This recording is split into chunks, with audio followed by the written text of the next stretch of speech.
today's net carving day. What I'll probably end up doing is find me a piece of wood and stick here between here and the floor to help stabilize this part of it. Sometimes I put a 2x4 underneath here, but since I got the body wings on and stuff, I just thought it was more stable doing it this way because I could clamp it to my workbench there. These are some of the tools I'll be using. Spoke shave, foam shave, rasp, see it's rounded on one side, flat on the other, and I'll probably end up using my sander over there to help finalize it, especially up here in the neck area here. There's a lot of wood there to take off, and it's easier just to use that and sand it off. Use that sander and sand it off. So anyway, I'm going to start getting set up here and get the camera sitting on the counter here, so you try to get an angle so you can watch what I'm doing, and I'll bring you back in just a minute. All right, I found me something to brace this up with. It should make it a little more sturdy. And what I like to do is I'd like to make me a center line just to work from. Sometimes I do this, sometimes I don't. I've done so many carved necks. For me, I just don't need it anymore. I just know where I'm looking for. But that gives you a starting line to work from. What you want to do is when you start your carve, you want to stay off of that line as much as possible. And then in the final stuff, when you're standing final, you don't have to worry too much about it. You just got to remember your truss rod is at least 1/4 inch deep into the neck from this side coming up. So you don't want to carve this part into your truss rod. So what I like to do is start off with this file right here. And what I do is I start off up here. And what you do is you just keep working your way towards your center line. And on the side here, you don't want to go any, I like to leave at least a 1/16 or 1/8 of an inch away from the fretboard on this part of it here. And basically what you're trying to do is you're trying to take a square object and make it round. Constantly keep watching your edge so you don't get too close to the fretboard. Well, yeah, please note too that your file's cut on the push, not on the pull, and that all I'm doing is dragging it across. I'm not even putting any pressure on it. When I push down on it, I put pressure on it so it cuts. And so if you're putting even pressure on it back and forth, you're just wearing yourself out.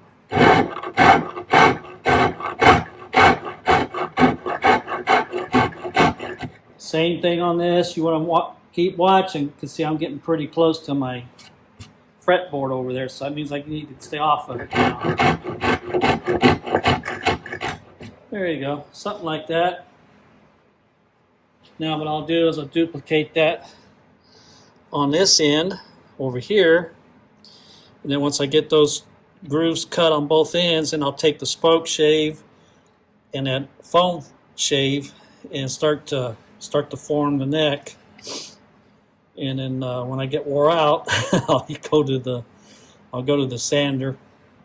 But I used to love carving all this stuff by hand. So here we go on this end.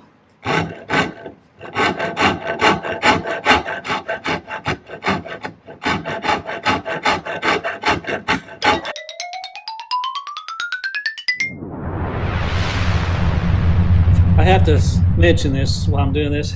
This outer wood here, I've said it before, is really, really hard wood, and it's almost like trying to file steel. And If this had been maple or something, I'd have been done with this part of it already. All I'm doing right here is feeling that. See if I have this right in here fairly consistent. There's always fine tuning as you go. There's once I start getting to the final sanding and all that stuff, things will change a little bit more.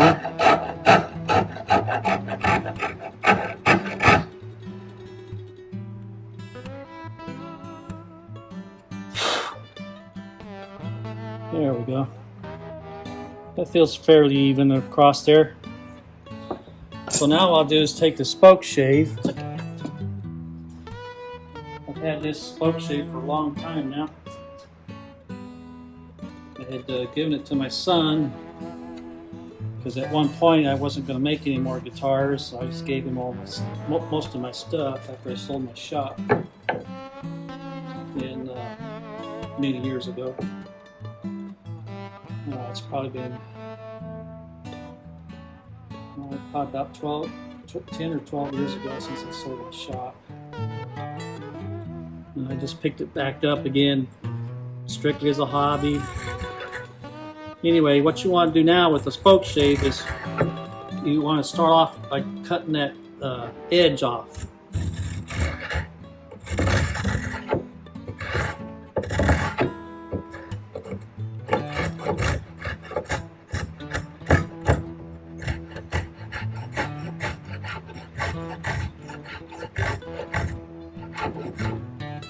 Kind of like that. Do it on both sides.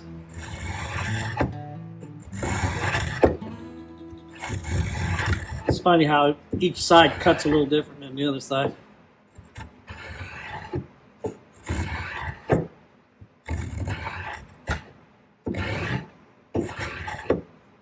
Let's see how that cuts just thin pieces off. You don't want to try and take off too much at one time, because then you're working yourself to death.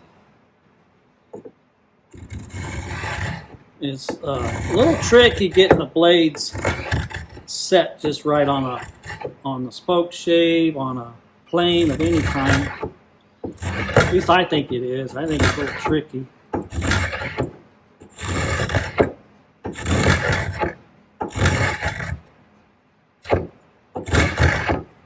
Anyway, that's what I do with that. I just get the edge knocked off. I want to show you how this foam shave works. And then after that, I'll probably shut the camera off and go ahead and finish carving this out. And because my camera is my cell phone, and it only has 250 gigs of space on it.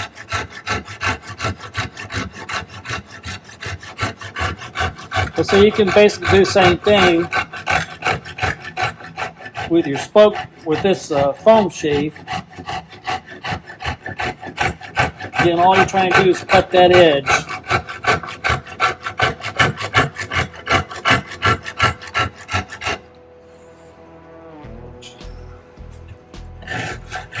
And yeah, watch out for splinters when you rub your fingers across it.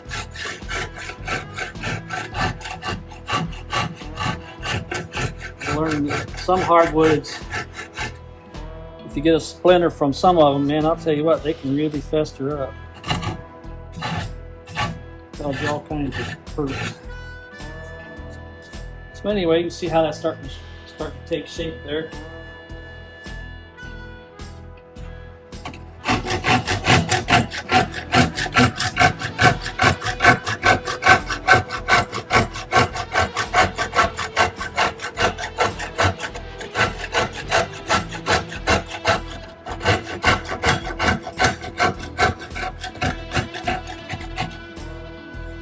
Alright, well, I'll bring you back in a little while when I get more of this done. I'm going to scoot over it, keeps moving.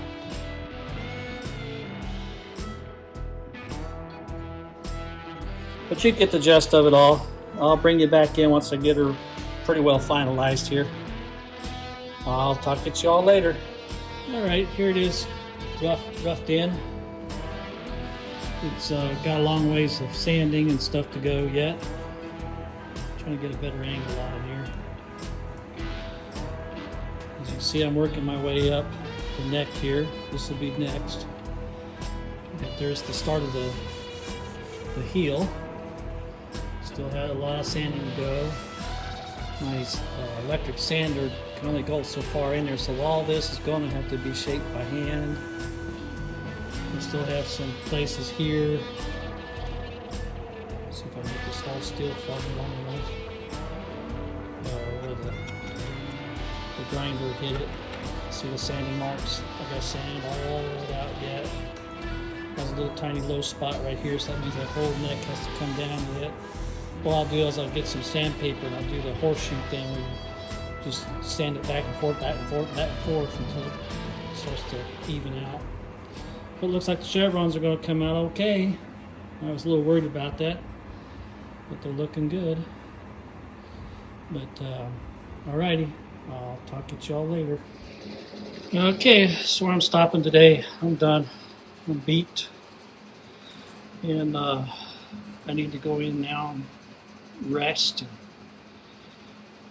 start putting this video together. Forgot to mention too, these are some scrapers that I also use for net carving.